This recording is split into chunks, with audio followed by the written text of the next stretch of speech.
નમસ્કાર વિદ્યાર્થી મિત્રો, આજે આપણે ધોરણ 4 વિષય ગણિત ગમ્મત ચેપ્ટર 10 પેટર્નની રમત.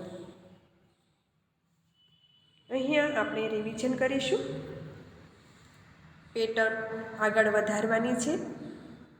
તો ચેપ્ટર 10ની આપણે પેટર્ન શીખીએ. વિદ્યાર્થી મિત્રો, તમારે પણ મારી સાથે આ પેટર્ન બનાવવાની છે, એટલે કે શીખવાની છે અને લખવાની છે. તો જોઈએ, આપણને અહીં આપેલ છે કે ચેપ્ટર 10ની પેટર્નની રમત. એમાં નીચે આપેલી પેટર્નની ખાલી સ્થાન પૂર્ણ કરો. જે પેટર્ન આપેલી છે એના ખાલી સ્થાન છે તે આપણે પૂર્ણ કરવાના છે. તો અહીંયા મેં તમને પેટર્ન આપેલ છે 12. જુઓ, અલગ અલગ પેટર્ન છે, અંકો અને અંગ્રેજી મૂળાક્ષરો સાથે. તો જોઈએ વિદ્યાર્થી મિત્રો, આપણે પેટર્ન. એમાં તમને પહેલી પેટર્ન છે, ઉદાહરણ તરીકે મેં અહીંયા બતાવેલી છે કે 1 P 2 Q 3 R 4 S 5 T 6 U. અહીંયા આપણે અંકો અને અંગ્રેજી મૂળાક્ષરોનો ઉપયોગ કરી અને પેટર્ન બનાવેલી છે. તો આ રીતે આપણે આગળની પેટર્નો શીખવાની છે. તો જુઓ વિદ્યાર્થી મિત્રો, આપણે પેટર્ન આગળ વધારીએ. તો પેટર્ન 2માં જુઓ કે ચોરસ ખાનામાં તમને પહેલા ખાનામાં પહેલો અંક 3 આપેલો છે. પછી 3માં 3 વધારી એટલે કે ઉમેરી અને 6. આપણે જોજો વિદ્યાર્થી મિત્રો, અહીંયા આપણે શીખવાનું છે, ખાસ ધ્યાન આપજો. 3 તો 3માં 3 ઉમેરશું એટલે 6 થશે. હવે જુઓ એના બાજુમાં 6માં 6 ઉમેર્યા એટલે કેટલા થયા? 12 થયા વિદ્યાર્થી મિત્રો.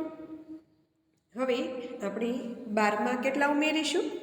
પાછા 12માં 12 ઉમેરો એટલે કેટલા થશે વિદ્યાર્થી મિત્રો?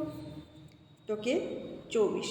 અહીંયા આપણે ખાનામાં આવશે 24 લખીશું. હવે 24માં પાછા તમે 24 ઉમેરશો એટલે કેટલા થશે? 48. અહીંયા 48 લખજો. અને 48માં પાછા આપણે 48 ઉમેરીશું તો કેટલા થશે? 96. આ રીતે પેટર્ન નંબર 2 આપણે પૂર્ણ કરી. પેટર્ન નંબર 3 જુઓ, અમુક પેટર્ન ચડતા ક્રમમાં આવશે અને અમુક પેટર્ન ઉતરતા ક્રમમાં આવશે. તો અહીંયા તમને પેટર્ન નંબર 3માં 100 આપેલા છે. 100માંથી 20 માઇનસ કરેલા છે, એટલે 100માંથી 20 માઇનસ કરીએ તો આપણે વધશે 80. 80માંથી 20 માઇનસ કરો. 80માંથી 20 માઇનસ કરો એટલે કેટલા વધશે વિદ્યાર્થી મિત્રો? 60. પાછા 60માંથી આપણે 20 માઇનસ કરીશું તો કેટલા વધશે? 40. 40માંથી 20 માઇનસ કરો એટલે કેટલા વધશે? 20.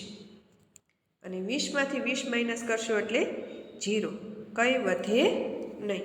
આ પેટર્ન નંબર 3 ઉતરતા ક્રમમાં છે. હવે જુઓ, ત્યાર પછીની પેટર્ન આપણે જોઈએ કે પેટર્ન નંબર 4. પહેલો અંક 6, વચ્ચે અંગ્રેજી મૂળાક્ષર A અને 7. જુઓ, આગળનો અંકનો જ આપણે ફેરફાર કરવાનો છે અને વચ્ચેના મૂળાક્ષરનો જ આપણે ફેરફાર કરવાનો છે. આગળનો અંક એ ચડતા ક્રમમાં આપણે લખીશું. અંગ્રેજી મૂળાક્ષર પણ આપણે ચડતા ક્રમમાં લખીશું. તો જુઓ, અહીંયા 6A7. બીજા ખાનામાં જુઓ 7B7. ત્રીજામાં જુઓ 8C7. અને હવે આવશે અહીંયા 9 ડી 7, પછી આવશે 10 ઈ 7 અને છેલ્લે આવશે 11 એફ 7. આ પેટર્ન પૂર્ણ કરી તમારે વ્યવસ્થિત સરસ મજાની ખાના માગેલા છે એ મુજબ વ્યવસ્થિત મોટા ખાના દોરી અને સારા અક્ષરે લખવાનું છે. હવે જોઈએ પેટર્ન નંબર 5. 5માં જુઓ ચડતો ક્રમ આવશે. પહેલા ખાનામાં 100, 200, પછી 300 અને હવે આવશે 400. અહીંયા આપણે લખીશું વિદ્યાર્થી મિત્રો 400 અને પછી આવશે 400 પછી 100 ઉમેરો એટલે 500. 100 ઉમેરવાના છે વિદ્યાર્થી મિત્રો અને પછી આવશે 600. 100 ઉમેરા એટલે 600. હવે જુઓ પછીની પેટર્ન નંબર 6. પેટર્ન નંબર 6માં જુઓ 101 એ ચડતો ક્રમ આવે છે પેટર્નમાં. આપણે એમાં પણ 101 101 આગળ ઉમેરતા જશું. તો 101માં 101 ઉમેરીએ એટલે 202. 202માં પાછા આપણે 101 ઉમેરીએ એટલે 303. પાછામાં 101 ઉમેરીએ એટલે કેટલા આવશે વિદ્યાર્થી મિત્રો? 404. અને 404માં પાછા આપણે 101 ઉમેરીશું એટલે આવશે 505. પછી એમાં પણ આપણે 101 ઉમેરશું એટલે 606. સમજાઈ ગયું વિદ્યાર્થી મિત્રો? અહીં આપણે 6 સુધીની પેટર્ન. હવે જોઈએ આગળ આપણે પેટર્ન વધારીએ. Pattern number 7. પેટર્ન નંબર 7 એમાં જુઓ 50-50 આપણે ઉમેરતા જવાના છે. ચડતો ક્રમ આગળ વધારવાનો છે. પેટર્ન નંબર 7 50A ABCDનો અંક પણ આપણે ચડતા ક્રમમાં આગળ વધારવાનો છે અને 50-50ની સંખ્યા પણ આપણે એમાં ઉમેરવાની છે. હવે જુઓ આપણે 50A 50Aમાં 50 ઉમેરો અને પછી એ પછીનો અક્ષર આપણે લઈશું તો કે 100B એમાં 50 ઉમેરો. 150C એમાં 50 ઉમેરો એટલે 200D. પછી આવશે 200D પછી 50 ઉમેરવાનો અને ABCDનો અંક આગળ વધારવાનો છે આપણે. 250E એમાં 50 ઉમેરીએ અને મૂળાક્ષર આગળ વધારીશું 300F. હવે જુઓ અહીંયા પેટર્ન નંબર 7 એમાં જુઓ 100 વધારવાના છે અને ચડતો ક્રમ આપણે બનાવવાનો છે. 100ની સંખ્યા આપણે ઉમેરવાની છે. તો 270માં 100 ઉમેર્યા એટલે 370. 370માં 100 ઉમેર્યા એટલે 470 ને 470માં આપણે 100 ઉમેરીશું એટલે કેટલા થશે વિદ્યાર્થી મિત્રો? 570. એમાં પાછા 100 ઉમેરીશું 670. પાછા 100 ઉમેરીશું એટલે 770. અહીંયા ચડતા ક્રમની પેટર્ન નંબર 8 પૂર્ણ કરી. હવે જુઓ પેટર્ન નંબર 9. એમાં છે પેટર્ન નંબર 9માં જુઓ આપણે પહેલાં 12 છે એમાં આપણે 11 ઉમેરવાના છે. તો 12માં 11 ઉમેરીશું એટલે 23. 23માં પાછા 11 ઉમેરીશું એટલે 34. 34માં પાછા 11 ઉમેરીશું એટલે 45. પાછા 11 ઉમેરો 45માં તો કે 56. 56માં 11 ઉમેરો એટલે 67. અહીંયા પણ ચડતો ક્રમ આપણે 11 ઉમેરી અને ચડતા ક્રમની પેટર્ન પૂર્ણ કરી. હવે જુઓ 10 પેટર્ન નંબર 10 એમાં જુઓ 81 છે. 81માંથી આપણે અહીંયા 72 છે તો કેટલા કાઢ્યા એટલે 72 વધ્યા? તો કે વિદ્યાર્થી મિત્રો આપણે 81માંથી 9 બાદ કર્યા એટલે 72 વધ્યા.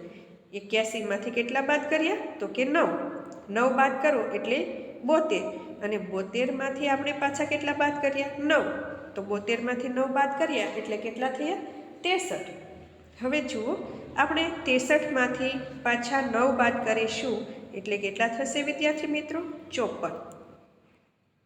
54માંથી આપણે 9 બાદ કરીએ તો અહીંયા જુઓ ઉતરતો ક્રમ આવે છે, તો આપણે લઈશું 45. હવે પાછા એમાંથી 9 બાદ કરો તો આવશે 36. અહીંયા પેટર્ન નંબર 10 પૂર્ણ થઈ છે. હવે જુઓ પેટર્ન નંબર 11. પેટર્ન નંબર 11 એમાં ઉતરતો ક્રમ છે અંકોનો અને ABCDનો પણ. ABCD છે એ ચડતા ક્રમમાં છે અને અંકો છે એ ઉતરતા ક્રમમાં. 900 Z એમાંથી 100 માઇનસ કર્યા એટલે 800 Y. Z પહેલાંનો કયો શબ્દ અંક આવશે, મૂળાક્ષર આવશે ABCDનો? તો કે Y. હવે 800માંથી આપણે 100 માઇનસ કરીશું એટલે 700. તો Y પહેલાં કયો મૂળાક્ષર આવશે? તો X. તો કે 700X. હવે 700માંથી આપણે 100 માઇનસ કરીશું તો કેટલા વધશે વિદ્યાર્થી મિત્રો? 600. 600 પછી X આગળનો કયો મૂળાક્ષર? તો કે W. હવે જુઓ 600માંથી પાછા 100 માઇનસ કરો એટલે કેટલા વધશે વિદ્યાર્થી મિત્રો? 500. તો W પહેલાંનો મૂળાક્ષર કયો આવશે? તો કે V. હવે જુઓ 500માંથી પાછા 400 માઇનસ કરો, 100 માઇનસ કરો એટલે 400. 500માંથી 100 માઇનસ એટલે 400 અને V પહેલાં કયો મૂળાક્ષર આવશે? તો કે U. હવે જુઓ અહીંયા તમને સમજાઈ ગયું વિદ્યાર્થી મિત્રો પેટર્ન નંબર 11. હવે આપણે પેટર્ન નંબર પાછા આવ્યા 12. અહીંયા પેટર્ન આપણે ક્યાં સુધી આપેલી છે? તો કે 13 સુધી. પેટર્ન નંબર 12માં જુઓ તમને અહીંયા ઉતરતા ક્રમમાં અંકો આપેલા છે અને ચડતા ક્રમમાં મૂળાક્ષરો. તો જોઈએ 500A.